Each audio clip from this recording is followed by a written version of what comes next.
ನಮಸ್ತೆ ವೀಕ್ಷಕರೇ. ಈ ಮರಗಳು 135 ವರ್ಷಗಳಷ್ಟು ಹಳೆಯವು. ಇವುಗಳ ಬೆಲೆಯು ನಿಮಗೆ ಅಚ್ಚರಿಯುಂಟು ಮಾಡೋದಿರಬಹುದು. Tree age 135 years. ಹೌದು ವೀಕ್ಷಕರೇ, ಪೂರ್ವ ಗೋದಾವರಿ ಜಿಲ್ಲೆಯ ಕಡಿಯಂ ನರ್ಸರಿಗಳಲ್ಲಿ ಈಗ ಅಪರೂಪದ ಸಸ್ಯಗಳು ಮತ್ತು ಮರಗಳು ಗಮನ ಸೆಳೆಯುತ್ತವೆ.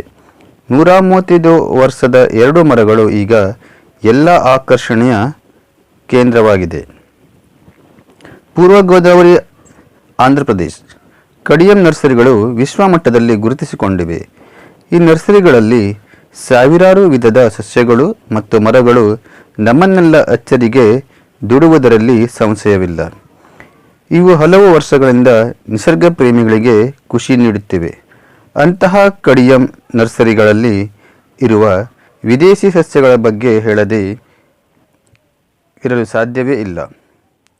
ಎಲ್ಲೋ 7 ಸಾಗರಗಳನ್ನು ದಾಟಿ ಹುಟ್ಟಿ ಬೆಳೆದ ಸಸ್ಯಗಳು ಮತ್ತು ಮರಗಳು ಕಡಿಯಂ ನರ್ಸರಿಗಳಲ್ಲಿ ಕಂಡು ಬಂದಿದ್ದವು. ಇಲ್ಲಿನ ಸೊಬಗನ್ನು ಮತ್ತಷ್ಟು ಹೆಚ್ಚಿಸಿದೆ.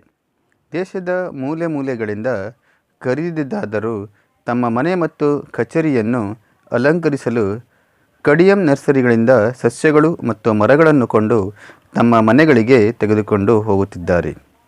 ಮುಂದಿನ ದಿನಗಳಲ್ಲಿ ಜಾಗತಿಕ ಮಟ್ಟದಲ್ಲಿ ನಡೆಯಿರುವ ವನ ಸ್ಪರ್ಧೆಗಳಲ್ಲಿ ಮಿಂಚಲು ಹಾಗೂ ಇಲ್ಲಿನ ನರ್ಸರಿಗಳ ಹೆಸರನ್ನು ಜನಪ್ರಿಯಗೊಳಿಸಲು ಪೂರ್ವ ಗೋದಾವರಿ ಜಿಲ್ಲೆಯ ರೈತರು ಈಗಾಗಲೇ ಸಿದ್ಧತೆ ಆರಂಭಿಸಿದ್ದಾರೆ.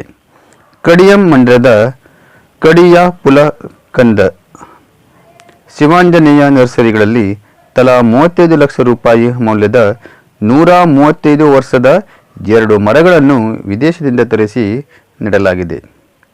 ಈ ಮರಗಳ ವಿಶೇಷಗಳ ಬಗ್ಗೆ ನರ್ಸರಿ ಮುಖ್ಯಸ್ಥರು ಹೇಳುವುದು ಇಷ್ಟು. ಈ ಮರಗಳನ್ನು ವಿದೇಶದಿಂದ ವಿಶೇಷ ಕಂಟೈನರ್ಗಳಲ್ಲಿ ಸಮುದ್ರ ಮಾರ್ಗದ ಮೂಲಕ ತರಲಾಗಿದೆ.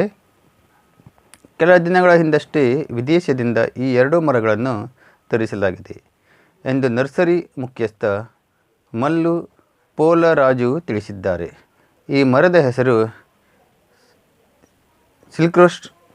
ಇದರ ವೈಜ್ಞಾನಿಕ ಹೆಸರು ಚೊರೇಸಿಯಾ ಸ್ಪೇಸಿಯೋಸಾ ಎಂದಿದೆ. ಪ್ರತಿ ಮರದ ಸಾಗಣೆ ವೆಚ್ಚ ಸುಮಾರು 10 ಲಕ್ಷ ರೂಪಾಯಿಗಳಾಗಿದೆ. ಸಾಗಣೆಗೆ ಸುಮಾರು 75 ದಿನಗಳನ್ನು ವ್ಯಯಿಸಲಾಗಿದೆ ಎಂದು ಪೊಲರಾಜು ಈ 2 ಗಿಡಗಳ ವಿದೇಶದಿಂದ ತರಿಸಿದ ಬಗ್ಗೆ ವಿವರಣೆ ನೀಡಿದರು. ಸ್ಟಾರ್ ಹೋಟೆಲ್ಗಳಲ್ಲಿ, ವಿಲ್ಲಾ, ಬೃಹತ್ ಕಟ್ಟಡಗಳಲ್ಲಿ ಅಲಂಕಾರಕ್ಕಾಗಿ ಈ ಮರಗಳನ್ನು ಇರಿಸಲಾಗುತ್ತದೆ. ಹೀಗಾಗಿ ಇಂತಹ ಮರಗಳಿಗೆ ಭಾರೀ ಬೇಡಿಕೆ ಇದೆ. ಮತ್ತೆ ಚಿಗುರಿದ ಮರ. ಮತ್ತೊಂದು ಕಡೆ ಶ್ರೀಕಾಕುಳಂ ಜಿಲ್ಲೆಯ ಮರವೊಂದು ನಿಸರ್ಗ ಪ್ರೇಮಿಗಳ ಆಕರ್ಷಣೆಯ ಕೇಂದ್ರವಾಗಿದೆ. ಗರಮಂಡಲ CSP ರಸ್ತೆ ಚಿಕ್ಕ ಉಪ್ಪರಿಪೇಟೆ ಜಂಕ್ಷನ್ ಬಳಿ ಇರುವ ಬೃಹತ್ ಅಶೋಕ ಮರ ಇದಾಗಿದೆ. ಆದರೆ ಕೆಲ ದಿನಗಳ ಹಿಂದಿನವರೆಗೂ ಸಂಪೂರ್ಣವಾಗಿ ಒಣಗಿದ್ದ ಮರ ಕುಸಿದು ಬೀಳಲು ಸಿದ್ಧವಾಗಿತ್ತು. ಇದರಿಂದ ಬೇಸತ್ತ ನಿಸರ್ಗ ಪ್ರೇಮಿಗಳು ಕಂಗಾಲಾಗಿದ್ದರು. ಆದರೆ ಈಗ ಮರ ಚಿಗುರಿದೆ, ಹಸಿರಿನಿಂದ ಕಂಗೊಳಿಸುತ್ತಿರುವುದು ಸ್ಥಳೀಯರಲ್ಲಿ ಅಚ್ಚರಿ ಮೂಡಿಸಿದೆ.